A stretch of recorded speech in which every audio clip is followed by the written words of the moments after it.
దీన్ని పూర్తిగా ఫినిష్ చేసే విధంగా కంప్లీట్ గా వాళ్ళు కంట్రోల్ తీసుకొని ఆంధ్రప్రదేశ్ కి పోలవరం అనే దాన్ని ఇవ్వబోతా ఉన్నారు. అదేవిధంగా రైల్వే ఇక్కడ అమరావతిలో తీసుకుంటే దాదాపుగా 2,500 కోట్లతోటి exclusive capital oriented rail line already మనకు శాంక్షన్ అయింది. ఇంకా ఔటర్ రింగ్ రోడ్, ఇప్పుడు ఔటర్ రింగ్ రోడ్ చూసుకుంటే కనీసం అది 12 నుంచి 15,000 కోట్ల రూపాయల ఔటర్ రింగ్ రోడ్.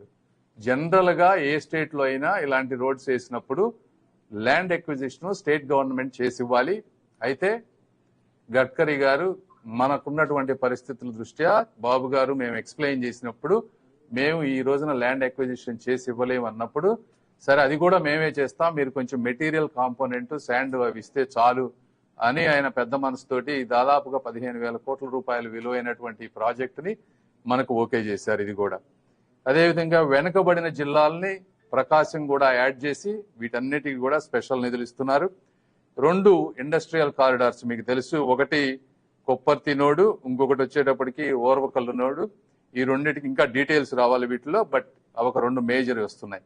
ఇవన్నీ నేను ఎందుకు చెప్తున్నాం అంటే ఇవన్నీ కలుపుకుంటే ఔటర్ రింగ్ రోడ్ 15,000 కోట్లు, అమరావతి 15,000 కోట్లు, పోలవరం 30 నుంచి 40,000 కోట్లు, తర్వాత రైల్వే లేన్స్, ఇవి వరకు లెక్కేసుకుంటేనే ఈ రోజున మనకి 80,000 కోట్ల రూపాయలు నిధులు చరిత్రలో లేని విధంగా ఈ రోజు మనకు వచ్చేటువంటి అవకాశం ఉన్నటువంటి పరిస్థితి.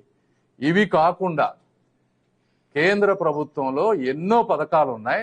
ఈ పథకాలన్నిటినీ కూడా రాష్ట్ర ప్రభుత్వం గనక ప్రాపర్ గా మేనేజ్ చేసుకొని నిధులు ఇస్తే ఇంకా కొన్ని వేల కోట్ల రూపాయలు పనులు చేయొచ్చు. ఏ విధంగా అంటే 2014-19లో నరేగా ద్వారా మనం అన్ని గ్రామాల్లో చాలా బావుగారు కూర్చొని 28 డిపార్ట్మెంట్లతోటి కన్వర్జెన్స్ చేసి ఆ రోజున ప్రతి గ్రామంలో ప్రతి ఎస్టీ కాలనీలో సిమెంట్ రోడ్లు వేసాం. అదే విధంగా ఆ రోజున 60,000 కోట్లు ఉండే నరేగా నిధులు ఎంటైర్ కంట్రీకి, ఈ రోజు 86,000 కోట్ల రూపాయలకు పెరిగినాయి. ఉపాధి హామీ ద్వారా కూడా ప్రతి వ్యక్తికి 20-30 రూపాయలు డైలీ వేజెస్ పెరుగుతున్నాయి. దాన్ని మనం వాడుకొని ప్రతి గ్రామాల్లో డ్రైనేజీలు కానీ, లేకపోతే ఇంకక్కడ మిగిలిపోయిన సిమెంట్ రోడ్లు కానీ, లేకపోతే కమ్యూనిటీ హాల్స్ కానీ ఎన్నో చేసుకునే అవకాశం ఉంటుంది. అదే కాకుండా ఇప్పుడు ఆయుష్మాన్ భారత్ అని ఉంది. ఆయుష్మాన్ భారత్